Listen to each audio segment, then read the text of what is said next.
Madame, Monsieur, bonsoir. Dans l'actualité de ce soir, le retour à Cotonou du chef de l'État, Patrice Talon, après un séjour en Europe où il a participé à la rencontre avec les entrepreneurs français. La cérémonie officielle du lancement des manifestations des 75 ans de l'Église du christianisme céleste s'est déroulée hier à Porto-Novo. Le compte rendu est à suivre dans ce journal. Puis hors de nos frontières, au Soudan, un manifestant a succombé à ses blessures hier après avoir été touché à la tête par une cartouche de gaz lacrymogène lors d'un mouvement de masse à Khartoum, la capitale. Voilà pour le sommaire, le développement c'est maintenant.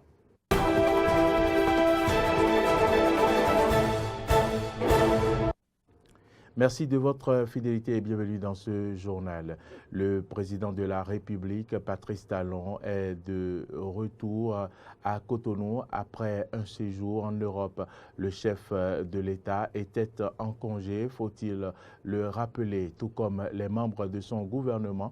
Depuis le 4 août dernier, Patrice Talon a participé à une rencontre avec les entrepreneurs français les 30 et 31 août où il a vanté les potentialités du Bénin aux entrepreneurs de son retour au pays avec la reprise des activités gouvernementales le lundi dernier. Le Conseil des ministres pourrait donc avoir lieu le mercredi prochain. Mais avant son départ de la France, le président de la République, Patrice Talon, a accordé une interview exclusive au terme de son audience avec Madame Audrey Azoulay, directrice générale de l'UNESCO, le mardi dernier à Paris. Il s'est d'ailleurs exprimé sur le partenariat Bénin-UNESCO. Je vous invite à suivre un extrait de ses propos. Le partenariat entre l'UNESCO et le Bénin se porte très bien. Je ne sais pas si ce mot convient, parce que c'est beaucoup plus que ça. L'UNESCO nous a accompagnés ces derniers temps dans la définition de notre programme culturel, notamment mémoriel, sur le retour la restitution des biens, avec beaucoup d'efficacité. Vous savez, en 2018, j'ai été ici même, sur le plateau qu'a organisé l'UNESCO. C'était vraiment une occasion pendant laquelle le Bénin a pu exprimer sa vision dans ces mots, ce que nous attendons des autorités françaises dans la restitution. Cela a porté et tout le monde connaît la suite. Au-delà de ça, sur tous nos programmes éducatifs, nous avons un bon programme qui est en cours avec l'UNESCO et les équipes travaillent d'arrache-pied de manière satisfaisante. Sur le programme du musée de l'épopée des Amazones et des rois du Bénin, l'UNESCO est à notre côté techniquement, structurellement, et depuis, les échanges ont été assez loin dans le montage du dossier, sur la situation technique et sur les éléments techniques même de ce musée. Je viens d'apprendre que les derniers visas vont bientôt arriver, de sorte que nous puissions, in fine, lancer ce programme-là. Et ce sera pour notre mérite commun. J'ai hâte que cela soit visible pour la gloire de l'UNESCO comme partenaire essentiel du Bénin dans ce domaine.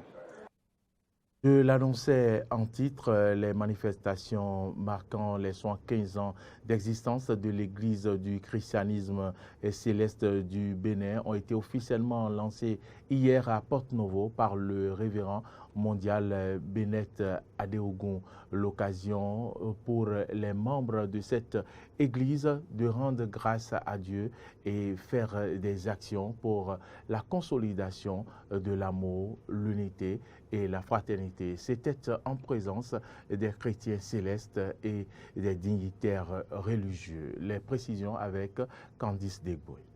Fédérons nos efforts pour poursuivre le développement de l'œuvre de Dieu dans la paix, la concorde et la fraternité.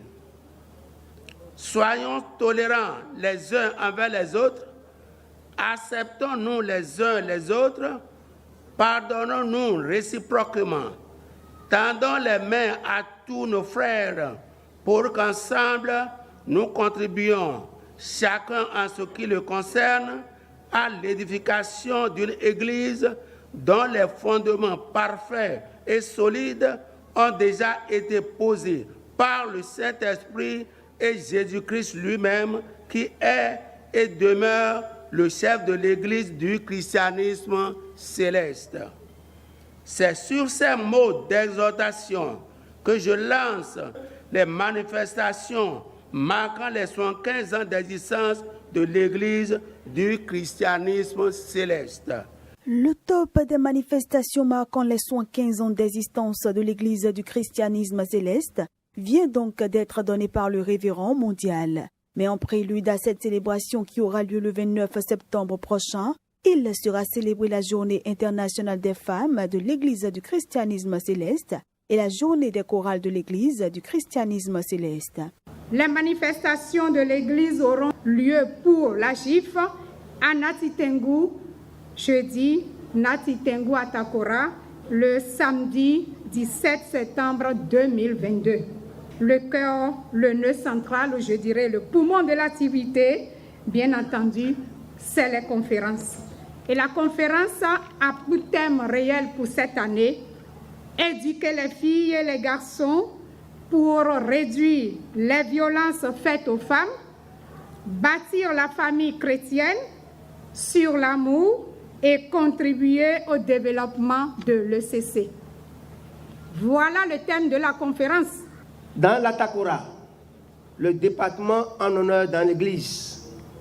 Au programme, une conférence le samedi 3 septembre à 10h sur le thème « La mission du bureau du BRSC, bureau régional de suivi des chorales. Bilan de ces activités à la mission de la chorale dans l'ECC. Un concert à 16h animé par 8 chorales et un culte d'action de grâce le dimanche 4 septembre à 10h. Afin que les festivités soient une réussite, le président du comité d'organisation a exhorté les fidèles à s'impliquer dans l'organisation. Je voudrais nous inviter par rapport à ces programmes alléchants que nous venons d'écouter, d'accompagner ces deux organisations au sein de l'Église conformément aux agendas qui ont été annoncés pour que nous puissions faire de ces événements un grand succès. Le bureau de l'Association des femmes et le bureau national de supervision des chorales ont reçu chacun un chèque des mains du révérend mondial en guise de soutien pour l'organisation de cette fête. À l'issue de cette cérémonie officielle, des chrétiens célestes nous ont livré leur impression. Suivez plutôt.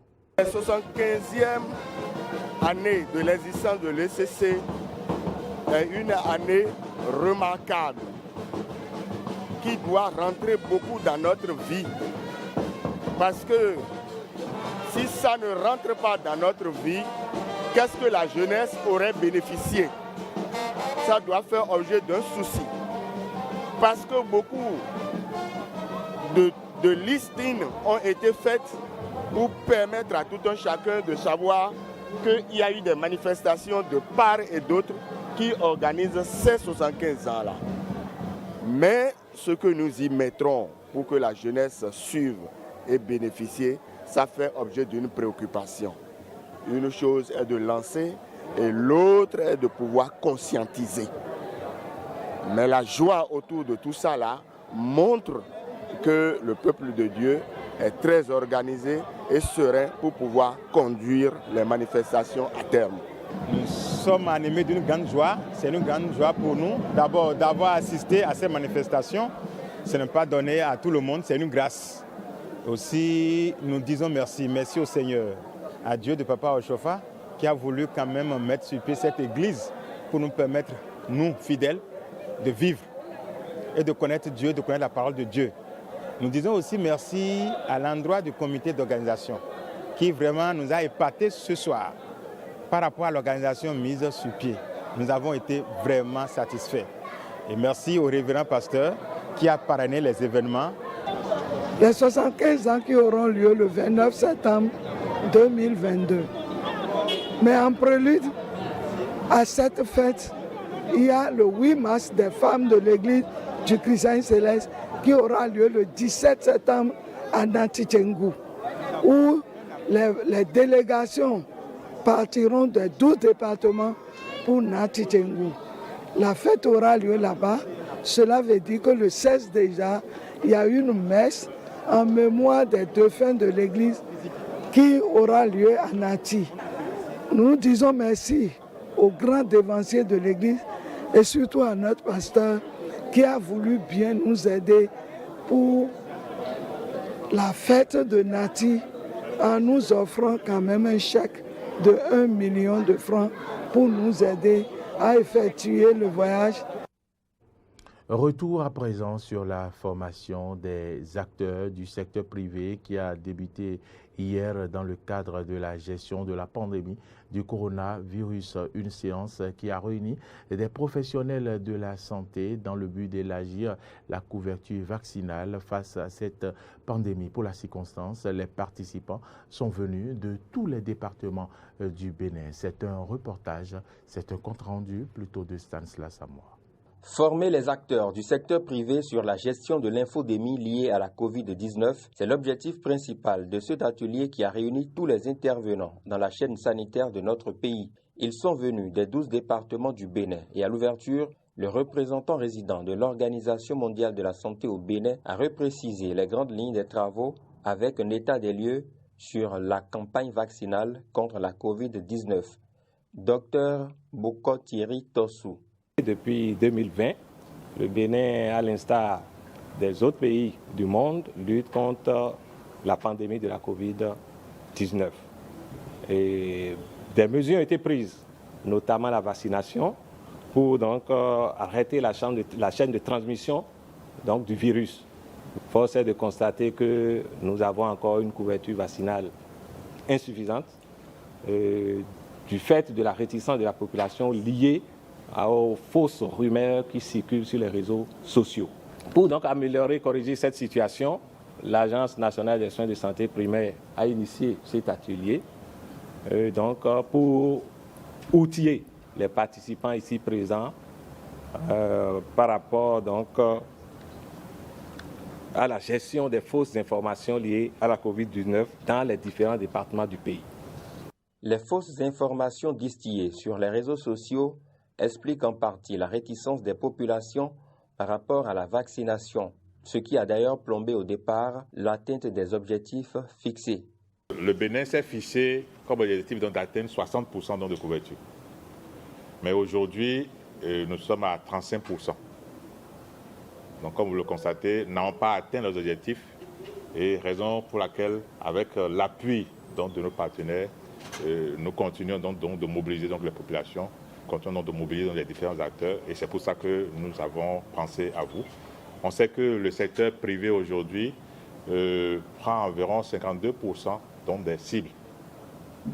Donc vous avez beaucoup de masques qui passent chez vous et on aurait vivement souhaité que vous contribuiez de façon efficace à sensibiliser les communautés pour qu'ils puissent adhérer à la vaccination. Nous avons disponibles aujourd'hui au moins 4 gammes de vaccins qui sont au niveau de nos formations sanitaires. Je voudrais vraiment souhaiter une participation active et à la fin de la formation, une utilisation efficace des acquis pour la promotion d'un comportement favorable à la vaccination. L'occasion est propice pour relancer les appels à la vaccination contre la COVID-19 dans le seul but de faire reculer les frontières de cette maladie. Hors du Bénin à présent, un manifestant a été tué mercredi au Soudan. L'incident s'est produit alors que les manifestations contre la présence militaire au pouvoir depuis le putsch d'octobre 2021 sont réprimées. Le manifestant, qui n'a pas été identifié, a succombé à ses blessures après avoir été touché à la tête par une cartouche de gaz lacrymogène lors d'un mouvement de masse à Khartoum, la capitale. Le décès de ce manifestant porte à 117 le bilan de la répression des manifestations anti-coup d'État qui dénoncent régulièrement le putsch du 25 octobre 2021 menée par le chef de l'armée Abdel Fattah al-Burhan. Après ce coup de force, la communauté internationale a gelé son aide pourtant vitale. Le pays est plongé depuis dans la violence et une grave crise économique avec un taux d'inflation avoisinant chaque mois les 200% et une monnaie en chute libre. Selon l'ONU, un Soudanais sur 3 a besoin d'aide humanitaire.